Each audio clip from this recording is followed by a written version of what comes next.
Bacaan dari kitab Yesaya. Oleh karena Sion, aku tidak dapat berdiam diri, dan oleh karena Yerusalem, aku tidak akan tinggal tenang, sampai kebenarannya bersinar seperti cahaya, dan keselamatan menyala seperti suluh. Maka bangsa-bangsa akan melihat kebenaranmu, dan semua raja akan melihat kemuliaanmu. Orang akan menyebut engkau dengan nama baru yang akan ditentukan oleh Tuhan sendiri. Engkau akan menjadi mahkota keagungan di tangan Tuhan dan serban kerajaan di tangan Allahmu. Engkau tidak akan disebut lagi yang ditinggalkan suami, dan negerimu tidak akan disebut lagi yang sunyi, tetapi engkau akan dinamai yang berkenan kepada Tuhan, dan negerimu akan disebut yang bersuami, sebab Tuhan telah berkenan kepadamu, dan negerimu akan bersuami. Sebab seperti seorang jejaka menjadi suami seorang anak dara, demikianlah dia akan membangun engkau, akan menjadi suamimu, dan seperti seorang mempelai girang hati melihat pengantin perempuan. Demikianlah Allahmu akan girang hati atas engkau. Demikianlah sabda Tuhan. Syukur kepada Allah.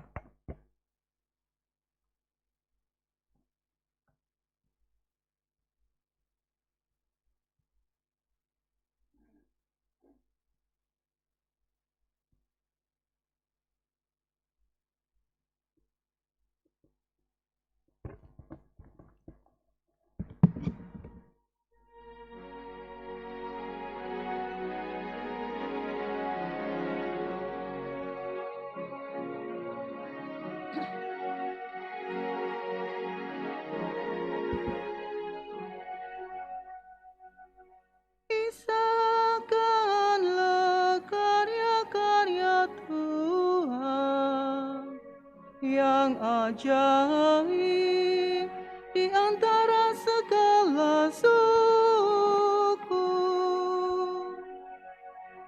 Kisahkanlah karya-karya Tuhan yang ajaib di antara segala suku. Nyanyikanlah lagu baru bagi Tuhan. Menyanyilah bagi Tuhan ya seluruh bumi. Menyanyilah bagi Tuhan. Pujilah namanya.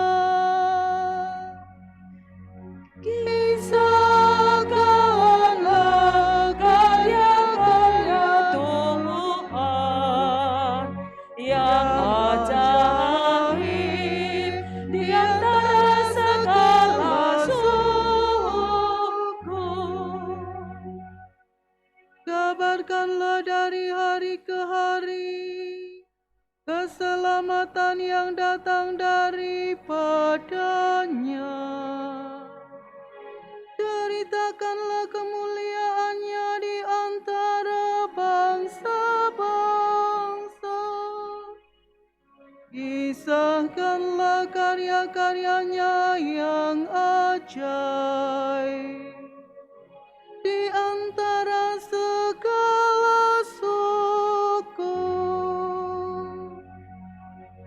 Kisahkanlah karya-karya Tuhan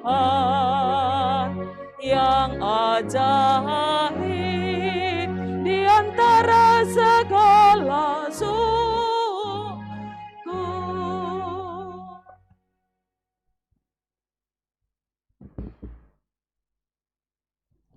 Bacaan dari surat pertama Rasul Paulus kepada jemaat di Korintus.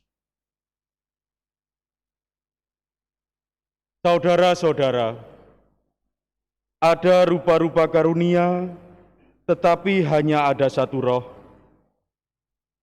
Dan ada rupa-rupa pelayanan, tetapi hanya ada satu Tuhan.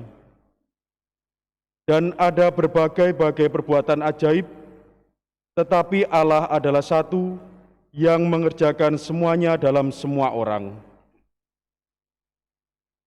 Tetapi kepada tiap-tiap orang dikaruniakan pernyataan roh untuk kepentingan bersama.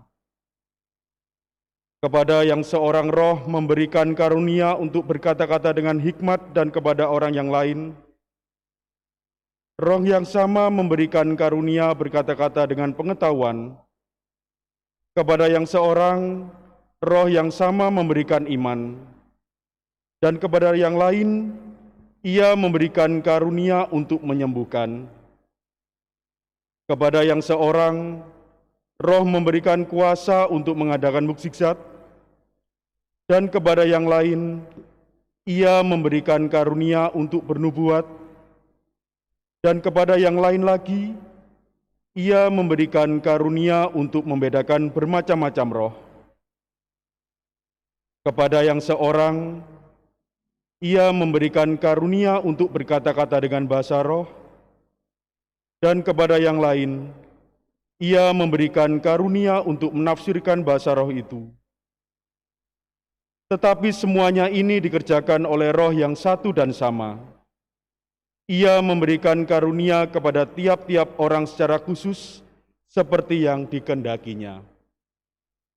Demikianlah sabda Tuhan. Syukur kepada Allah.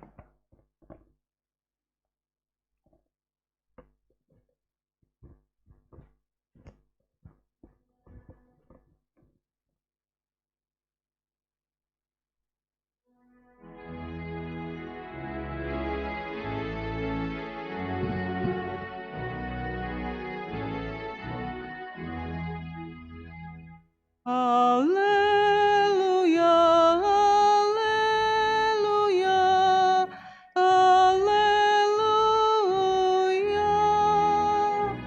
Haleluya, haleluya,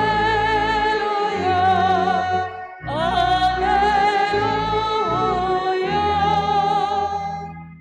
Allah telah memanggil kita lewat Injil, supaya kita memperoleh kemuliaan Yesus Kristus, Tuhan kita. Haleluya, haleluya, haleluya. Haleluya, haleluya,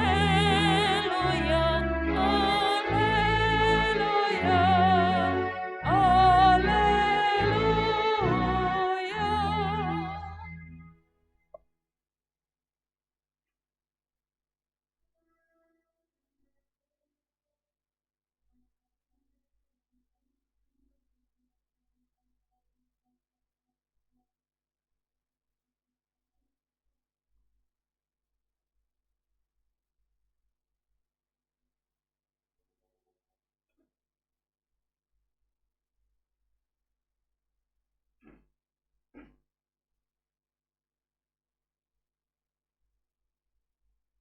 Tuhan bersamamu. Dan bersama rohmu. Inilah Injil suci menurut Yohanes. Dimuliakanlah Tuhan. Pada waktu itu ada pesta perkawinan di Kana yang di Galilea dan ibu Yesus ada di situ.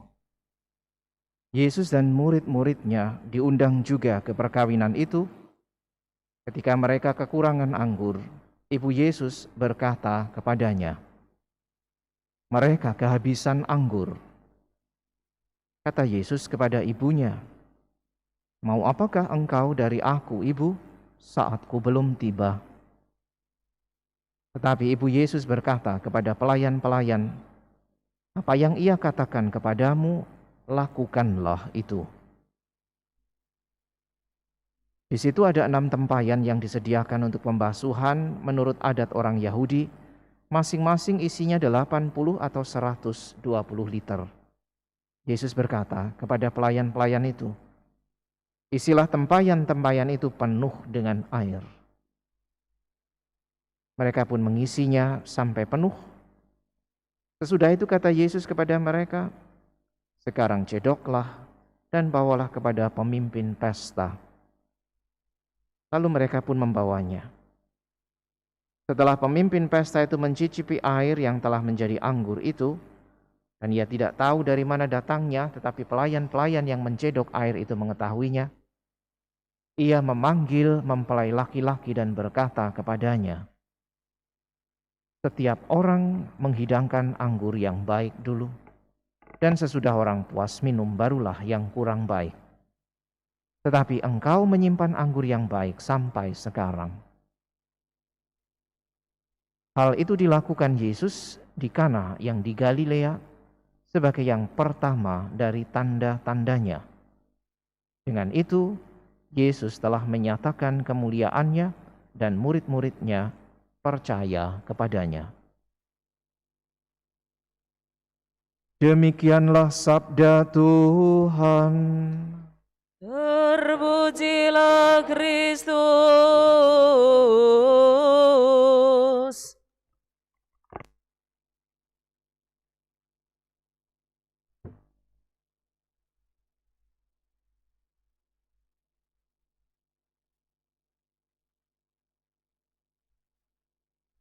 Saudara sekalian yang terkasih, kehadiran Tuhan itu menggembirakan. Dan itulah yang tadi bisa kita dengarkan di dalam seluruh bacaan, baik bacaan pertama, bacaan kedua maupun bacaan Injil. Kehadiran Tuhan dirasa menggembirakan di dalam bacaan pertama, sebagaimana tergambar dari apa yang diungkapkan oleh orang-orang Yahudi ketika mereka kembali dari pembuangan dan pelan-pelan mulai membangun kembali reruntuhan Yerusalem. 50 tahun mereka terbuang, dibawa ke pembuangan, dan setelah itu pelan-pelan ketika mendapat kesempatan untuk kembali, mereka membangun ulang Yerusalem dari reruntuhan. Maka kegembiraan ini bukan hanya kegembiraan bahwa mereka bisa membangun kembali kota, tetapi membangun kembali reruntuhan hati yang setelah dibuang karena dosa-dosa mereka. Sekarang mereka diberi kesempatan untuk kembali membangun harapan dan membangun relasi dengan Allah Sang Penyelamat. Maka tadi gambarannya seperti seorang mempelai girang hati melihat pengantin perempuan, demikian Allahmu akan girang hati atas engkau. Bangsa Yahudi digembirakan karena merasakan kehadiran Tuhan kembali di dalam perjalanan hidup bangsa mereka. Hal yang sama bisa kita temukan di dalam bacaan Injil ketika pesta yang kegembiraannya nyaris putus digembirakan karena kehadiran Yesus. Kehadiran Yesus membuat kegembiraan itu berlangsung terus. Anggur yang tadi habis, kemudian oleh Yesus disambung dengan anggur baru, hasil dari perubahan air yang diisi oleh para pelayan ke dalam tempayan. Yesus yang hadir di pesta itu membuat kegembiraan berlangsung terus tanpa putus. Maka kehadiran Yesus di dalam peristiwa itu sungguh kehadiran yang akhirnya menggembirakan siapapun yang hadir. Saudara sekalian yang terkasih, apa yang dibuat oleh Yesus tadi dikatakan sebagai tanda yang pertama. Tanda artinya bahwa ada sesuatu yang lain.